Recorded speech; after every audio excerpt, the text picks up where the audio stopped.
Hey guys, today I'm going to be talking about cyberbullying, also known as chickens. Why do I call them chickens? Because they're hiding behind a screen and they know that 9 times out of 10 there's really nothing you can do about it unless you know them in real life. I myself have had a problem with the cyberbully, and sometimes cyberbullies are people you know in real life.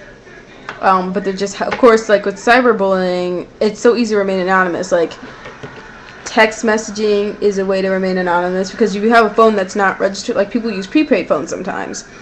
Those phones are not that easy to track, and the only way you can really figure out who it is if they have a voicemail, and 9 times out of 10 they probably won't do it. And another way is through IM, because you can remain anonymous. Like I said, you can use screen names or anything. No one ever has to know your real name online. There's YouTube, there's Facebook, there's Twitter. Anything can be used to cyberbully nowadays. One way to stop the cyberbullying is to put up a block. Now, when I had this problem back when I first got on this site, it was with this girl named Yuka, and she continuously called me a whore because I busted her cheating on my friend Yuki, also known as YoshiK22. And I told on her, and everybody started calling her name, so she started calling me a slut and made a video where I got killed. Well, if this happens to you, like someone makes a bad video about you or is making fun of you, you can always flag or report that video. Especially if they make fun of you, or if they with them killing you. You can even file a police report on it. And if you want to take it this far, don't listen to people who will tell you, like, oh, well, that's a wuss move, because I got told that too by her friend Hidan. People do that all the time. You're just being whiny about it.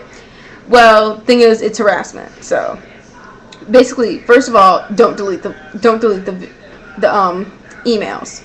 Don't delete the comments, and don't delete any other evidence you might have, like text messages. There's a function on every phone, I believe, that basically you can lock the text message, so even if you go through and delete your text messages, you never have to worry about accidentally getting rid of it. And take it to an adult. Be sure to share it with an adult. Tell them what's going on.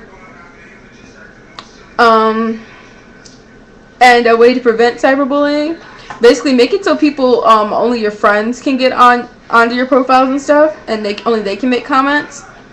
And if you happen to get into a conflict with one of your friends and they decide to start saying rude stuff about you, always feel free to block them until the problem can be solved, or at least like for your comments, because I know that it can be set so you have to approve it, and I had a problem with a friend at one point.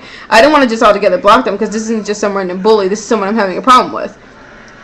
You can always put it to your comments to get approval, so you don't have to worry about bad comments showing up. And if you know this person from school, don't be afraid to take it to the school. And if they get upset with you, well, oh well, you shouldn't have bothered me in the first place online. And a lot of people give in to peer pressure when they say, oh, no snitching, no snitching. But like I said in my other video just about plain bullying, that, yeah, fuck that shit. People don't even apply it in real life. The thing about bullying online and bullying in real life is, well, in real life, you see the person's face, and even if you don't know their name, you can pretty much get a good ID on them. Online, there could be anything. A girl can be a boy can be a girl, anything. So you don't know online. There's only a slim chance where you usually will find out who it is. And basically, if you can't find out who it is, and you can't get rid of, you have proof, but you can't really do anything because you don't know who they are, just feel free to press the block button anytime. And another issue I found was that the cyberbully would repeatedly make new accounts. What I would do if I were in that situation, which I have been, is just block it so friends have to approve it. And if you suddenly get a friend invite after you've blocked one channel, and like 5 minutes later you get a new friend invite, chances are you probably shouldn't accept it.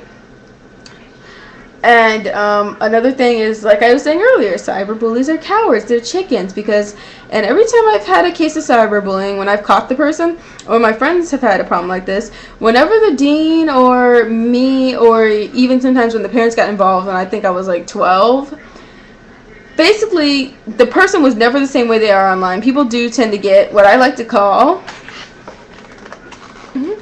keyboard muscles. Keyboard muscles are just like beer muscles, except for you don't have to be drunk to use them. Keyboard muscles, basically, it's online, so they're like, oh, okay, I can get a lot more. People tend to get more ballsy online.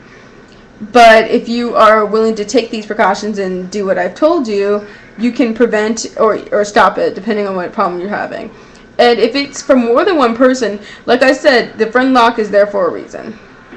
Alright, so that was my rant, I guess I could say, on cyberbullying. Matane?